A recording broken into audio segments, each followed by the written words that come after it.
Hello there! Today we're going to talk about TP53, the guardian of the genome.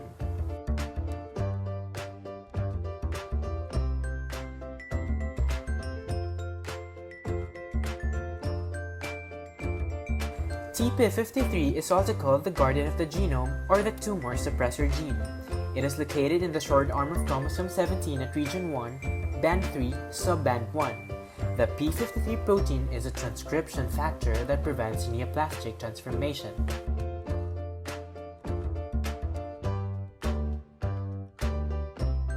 In a healthy, non-stressed cell, p53 has a short lifespan because of its association with MDM2 protein, which destroys p53. On the other hand, when the cell is stressed, sensors that include protein kinases, such as ataxia-telangiectasia mutated, are activated and will then catalyze post-translational modifications in p53 that will release it from MDM2, increasing its half-life.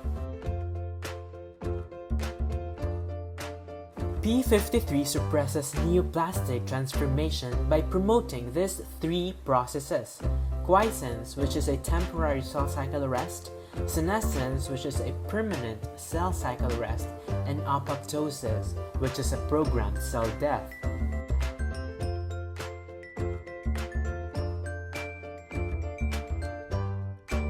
p53 is a transcription factor that prevents neoplastic transformation by three interlocking mechanisms during the cell cycle. The first response to DNA damage is quiescence. It occurs late in G1 phase where p21 inhibits cyclin CDK complexes and prevents phosphorylation of Rb, thereby arresting cells in G1 phase. Such a pause in cell cycling is welcome because it serves as a breathing time for the cells to repair DNA damage. p53-induced senescence is a form of permanent cell cycle arrest. It requires CDKI expression and activation of p53. Senescence involves global chromatin changes, which drastically and permanently alter the morphology and gene expression of the cell. Lastly, apoptosis, which is mediated by the upregulation of several pro-apoptotic genes, including BAX and PUMA. Apoptosis is the ultimate protective mechanism against neoplastic transformation. To summarize, p53 is activated by stress such as DNA damage and assists in DNA repair by causing G1 arrest and inducing the expression of DNA repair genes. In case that the cell with damaged DNA cannot be repaired, that cell is directed by p53 to either enter senescence or undergo apoptosis. The exact reason why it is called the guardian of the genome is because of the loss of normal p53 function, which leads to unrepaired DNA damage, and the cell turns onto a one-way street, leading to malignant transformation.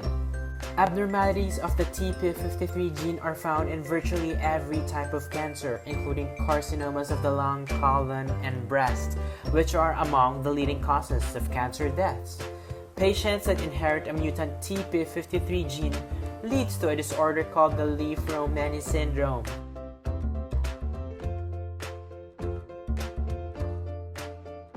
So there you have it. That's the power of TP53, the guardian of the genome.